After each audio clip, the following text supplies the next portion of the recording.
is a short clip for YouTube. If you want to see the entirety of this conversation, head to my other platforms. The links are in the description. So this is the Twitter thread from P. Prada, who was the Offspring, the band The Offspring's drummer. And he tweeted this on August 2nd. I've got some unfortunate and difficult news to share. I know many of my close friends and family would have preferred to hear this privately first. And I apologize for the public nature of my disclosure, but I don't know how to have this conversation multiple times. Given my personal medical history and the side effect profile of these jabs, my doctor has advised me not to get a shot at this time. I caught the virus over a year ago. It was mild for me, so I'm confident I'd be able to handle it again, but I'm not so certain I'd survive another post-vaccination round of Guillain-Barré Syndrome. You can say, I always say it wrong, but I'm sure you'll correct me, which dates back to my childhood and has evolved to be progressively worse over my lifetime. Unfortunately for me and my family, who is hoping to keep me around a bit longer, the risks far outweigh the benefits. Since I am unable to comply with what is increasingly becoming an industry mandate, it has recently been decided that I'm unsafe to be around in the studio and on tour. I mention this because you won't be seeing me at these upcoming shows. I also want to share my story so that anyone else experiencing the agony and isolation of getting left behind right now knows they're not entirely alone. I have no negative feelings towards my band. They're doing what they believe is best for them while I am doing the same. Wishing the entire Offspring family all the best as they get back at it. I'm heartbroken not to be seeing my road community, and I will miss connecting with the fans more than I can express in words. While my reason for not getting this jab is medical, I want to make sure I'm not carving out a space that is only big enough for me. I need to state unequivocally that I support informed consent, which necessitates choice unburdened by coercion. I do not find it ethical or wise to allow those with the most power, government, corporations, organizations, employers, to dictate medical procedures to those with the least power. There are countless folks like me for whom these shots carry a greater risk than the virus. Most of us don't publicly share a private decision we made in careful consideration with our doctors. We know it's not an easy conversation to unfold. And then I won't read it all, but I'm just going to scroll down to this one because I think this is really important. I hope we can learn to make room for all the perspectives and fears that are happening currently. Let's avoid the unfortunate tendency to dominate, dehumanize, and shout down at each other. The hesitant population is not a monolithic group. All voices deserve to be heard. Just curious what you think about all that, Dr. McCullough. Well, I think he's pretty articulate, and he's probably like a lot of band members. He's pretty young. And so young individuals age under 50 with no medical problems, they have a far less than 1% chance of ever having any problems with COVID. We know that the natural infection gives robust and complete and durable immunity. There should be no reason why any young individual should ever consider one of these vaccines. So I think he's made a wide choice. But importantly, if there's something in the background, like prior Guillain-Barré syndrome, prior cervical myelitis, encephalitis, bad reactions, being polyallergic, risk factors for blood clots, inherited genetic traits for blood clots. This is just warning signs for these catastrophic events that we've seen with the vaccines. And again, this is moral hazard. So if his band is telling him he needs to take the vaccine, or in the previous example, if CNN is telling the workers take the vaccine and they're injured, and these injuries are not mild, a lot of these are permanent.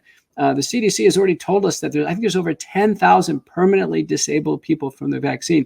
You know, who has the moral hazard there for encouraging or forcing or pressuring to take one of these investigational vaccines that really doesn't work and it's just going to injure the body? So there's a tremendous moral hazard there. So there's so many medical ethical principles. I think that listeners should understand that we have an Office of Human Research Protections, OHRP, and the vaccines are research. They're investigational. When you sign the consent for the vaccine, you're signing up for research. And the OHRP says that there are 6 foundations for medical ethics, that we must perform research abiding by these 6 foundations. The most well-known one is code number 1, which is the Nuremberg Code. Nuremberg Code says that no one can participate in research in any shape or form under pressure, coercion, or the threat of reprisal. And it's pretty clear that CNN is putting pressure on their employees to be in research, just like the band was putting pressure on that band member to participate in research. So that's violation of the Nuremberg Code. The next is the Declaration of Helsinki, which says, listen, there must be informed consent. And the consent form right now for the vaccine simply says we don't know if they're going to work because they were only studied for 2 months in duration, and we don't know if they're safe. It says that right in the consent form. And for women, importantly, there's a checkbox, at least the one at my hospital. The checkbox says, that the woman is not pregnant, and she should know she should not become pregnant for some time after the vaccine.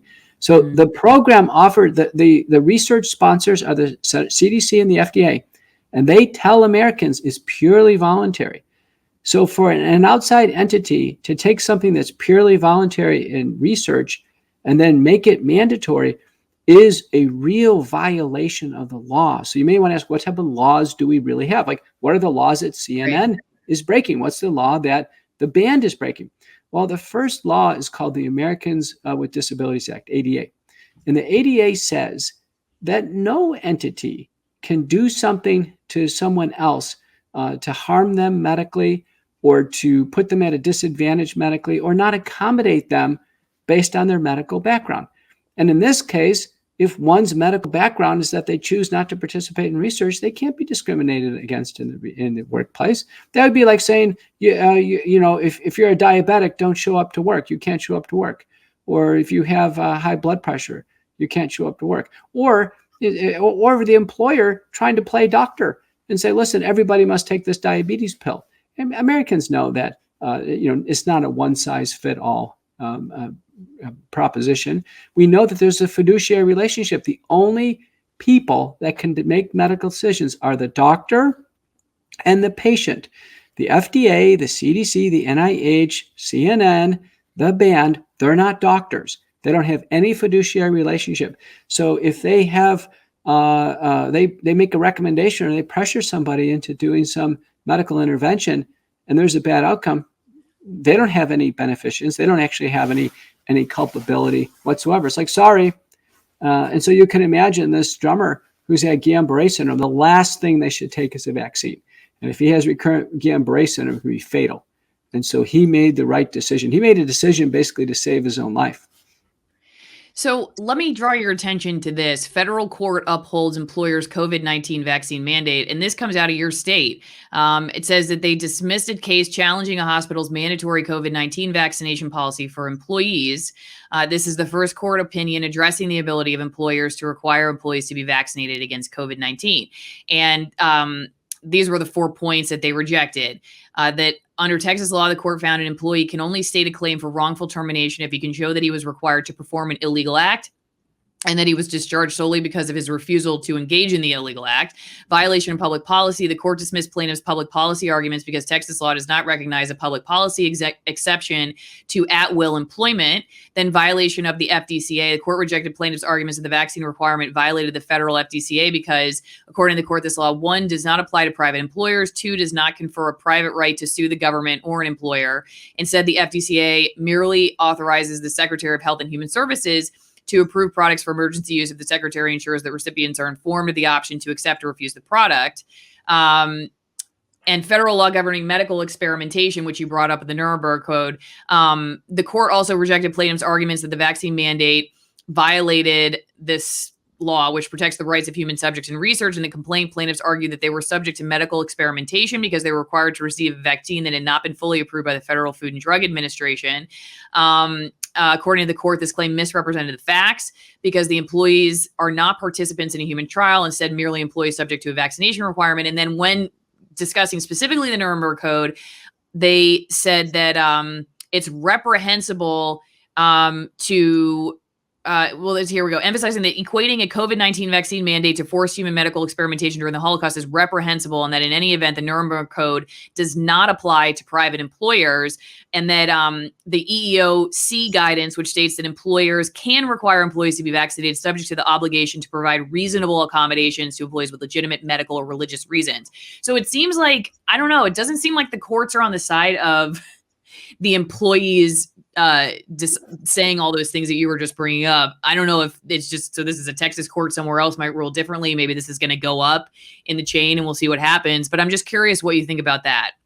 Well, early in April, Governor Abbott issued an executive order that says that no state institution can even ask about vaccine status. They can't discriminate on it. They clearly can't fire somebody based on their vaccine status, and they must recognize natural immunity. So that was for all state institutions early in April.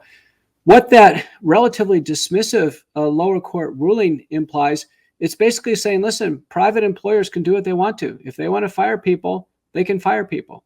and there's not too many rights. I mean, that's kind of how I read into it. And so, on appeal, and as these go up the courts, that was a very brief decision. It wasn't, I think it was about a half a page. So it wasn't substantive. So that's going to be set up for an appeal and go all the way up to the Supreme Court. Kind of the full breadth of the Americans with Disabilities Act. I mean, if you have some of these employees, they've had prior allergic reactions, or they have a risk for a reaction with a COVID-19 vaccine, or they're pregnant, and the vaccine is clearly considered to have dangerous mechanisms of action, pregnancy category X. They're excluded from randomized trials, for instance, should not be administered to a pregnant woman or a childbearing woman for that matter. Same thing with a COVID recovered patient. They were excluded from all the randomized trials. So that full breadth of the ADA law will come in there. And then they've basically trampled over the Nuremberg Code. They've said, listen, even though it's research, we don't care. And they can. Private employers can say, listen, we don't care. We're going to force you into research. But there's one last law that should be thought about. It's called GINA, and that's the Genetics Information Non-Discrimination Act. And of interest, the vaccines in the United States are all genetic therapies. They actually, are adenoviral or messenger viral DNA strategies. And so they go into the body. They don't leave the body in a couple of days. We know that now they have pretty much a long-lasting effect in the body. And even if the genetic status in someone's body has changed for a second, that is genetic information. And so when one takes the vaccine, they've taken gene therapy. And because of that, if someone doesn't take the vaccine, they haven't taken gene therapy. And so the Genetics Information Non-Discrimination Act, GINA, will probably come into play because it's discrimination based on genetics. And you can imagine from a clinical perspective, the vaccines don't work anymore. We know that they are failing. People are getting COVID-19 in large numbers who have been fully vaccinated. And so maybe what CNN is going to find out is when they have COVID-19 sweep through their vaccinated workforce, they'll get a sense of geez, what are we doing? If the employees that they fired were COVID recovered employees, they've actually fired the most protected and most valued employees you can possibly have. So you can think about that. Not knowing the status, you can see how inept they are.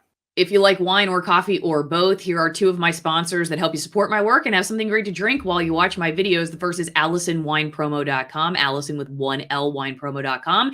You get 50% off some of my favorite Argentinian Malbecs and 50% off shipping. One of these bottles comes from the third highest vineyard in the world. They use no flavoring or dyes, no filtering, and no excess chemicals. But if coffee is more your beat, then check out twinenginecoffee.com/Allison, twinenginecoffee.com/Allison. These are all Nicaraguan coffees. They keep many of the jobs local because they grow, select, roast, and package in Nicaragua. They are USDA certified organic, shade grown, and high altitude. So again, twinenginecoffee.com/Allison, AllisonWinePromo.com. Have a great glass of coffee, a great glass of wine, and support free speech, whatever you're drinking.